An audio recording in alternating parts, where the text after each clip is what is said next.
So you can find the central angle from any flap. You just take the arctangent of the flap size over the height, and you add up all those in the center. And there's 2 for each. Here's 2 KC, KCH are the same angle, because each flap has 2 that it shares in the center, 2 angles. And you add those up, which has to add up to 360 degrees, which is really the same as just 2 pi. And since everything is twice and you've got 2 pi, you can divide by 2 and you get this, which is relatively simple to compare to some other math in counting this way. But, so, I could go through all the math long, but I think I'll just shorten it because I figured out math doesn't really work in the talk. So you use an identity basically to take the left into one large arctangent, and occasionally this identity has a bit of a problem, which is when you use it, you sometimes have to add a multiple of pi, and you can determine what that is, but you don't really care because if you take, for example, the first 2 terms and add them, just take each flap length over the height, then you get that, which you can take the k pi over to the other side when you want it to be equal to 0, because you're solving for the solution to this when the height is the correct value. And you can do this, and then you take the tangent of both sides, and then the k pi, which was earlier from the pi's, we can just add any number, but it's always going to be an integer. And we don't care what it is, because when you take the tangent of an integer multiple of pi, it's just 0. So then the numerator of the large arctangent thing has to be equal to 0. And in this case, that means the height is 0. So let's see, I think I had an example.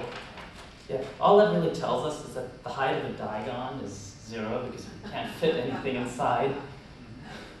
But we can extend this one more. We add an arctangent for 3 and solve that, and we continue until we get to the water bomb. And we solve that, and we get this, which, and we can also solve the previous one. I think it's a geometry theorem. I'm not sure where you could look it up, but that's true. So that would be for a 3-sided water bomb molecule, which is just a Radiger molecule. Already somewhat well defined. Euclid already proved way long ago that it's foldable, and that's really no concern because given the flap lengths, you can fold this. It's far enough that you just have to start figuring it out. And this is equivalent to the one from earlier. You can use a bit of trigonometry to show that they're the same, Pythagorean theorem. So you can keep doing this iteratively for actually any number of flaps. It starts getting very large. And by the way, I'm putting Wn for an n-sided water bomb molecule to refer to it a little more simply. So we can do this iteratively and simply solve. It's possible, but it's nice to notice that there's a lot of patterns.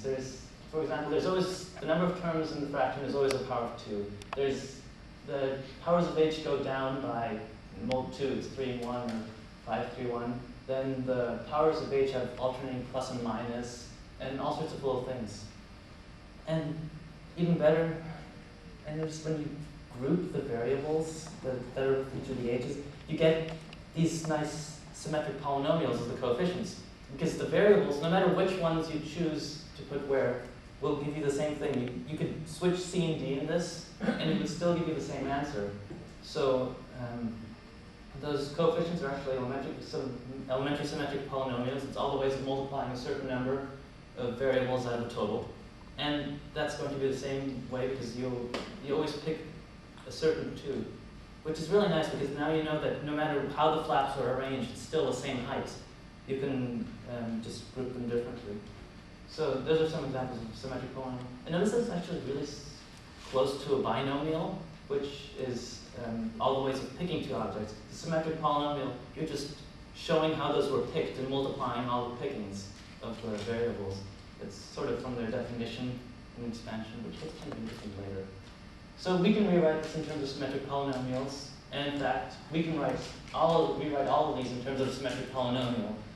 And actually, we don't really, we can prove this directly, and I believe my argument prints something like that.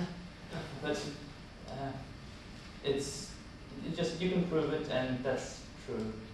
So we have this large identity, which we can now, instead of computing iteratively, just show. Now, we just care about this being 0, which means the numerator has to be 0. we neaten it up a bit, and that's the equation you get. And now you can solve this for any height with any number of flaps, and you get the correct answer. Instead of +1, I changed it to n mod 2, because this way you'll always end on h to the 0.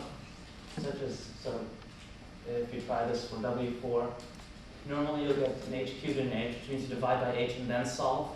But it's just neater if you always end on an h to the 0 up at the top. But you can solve this for 4. We write in terms of symmetric polynomials, you get some answer. You can do this for W5, you get an answer, of course.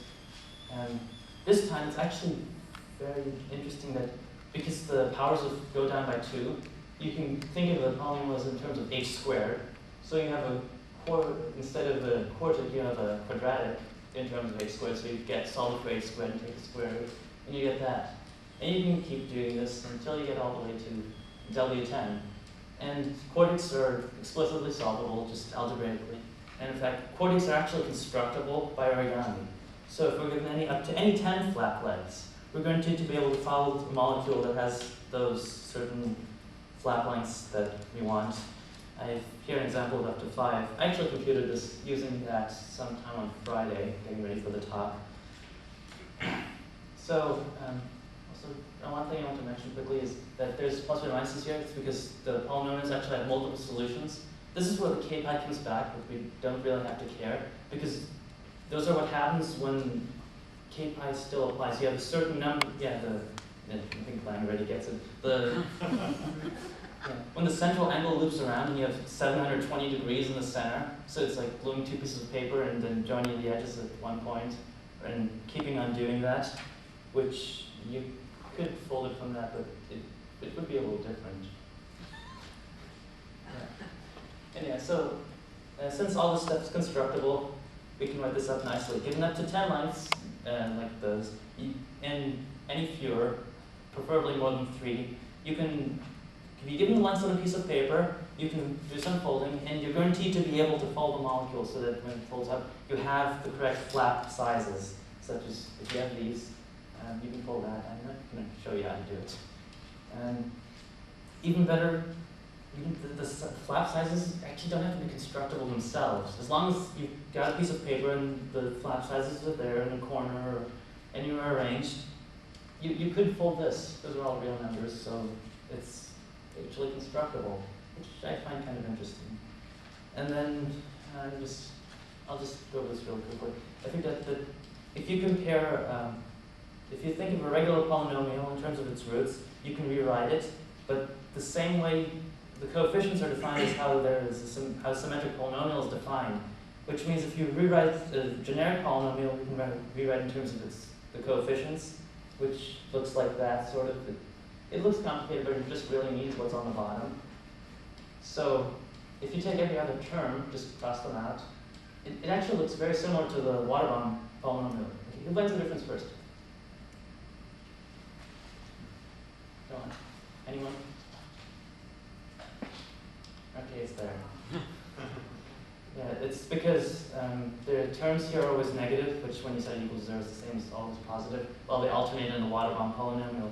So it's kind of interesting that this is very similar to a generic polynomial versus a waterbomb polynomial. And if you sort of take advantage of this, you're not limited to 10. You can continue on. The only thing is, the regular polygons of certain larger sizes are actually inconstructible. So this is an if that I'm pretty sure is not true. Like a W11 molecule, an 11-sided regular pendecagon is actually constructible using Lang's double alignment folds, which so it's not possible using the regular folds. So W11 shouldn't be constructible. But it's still really odd that a generic polynomial looks a lot like the waterbomb polynomial. So you just find the similarities.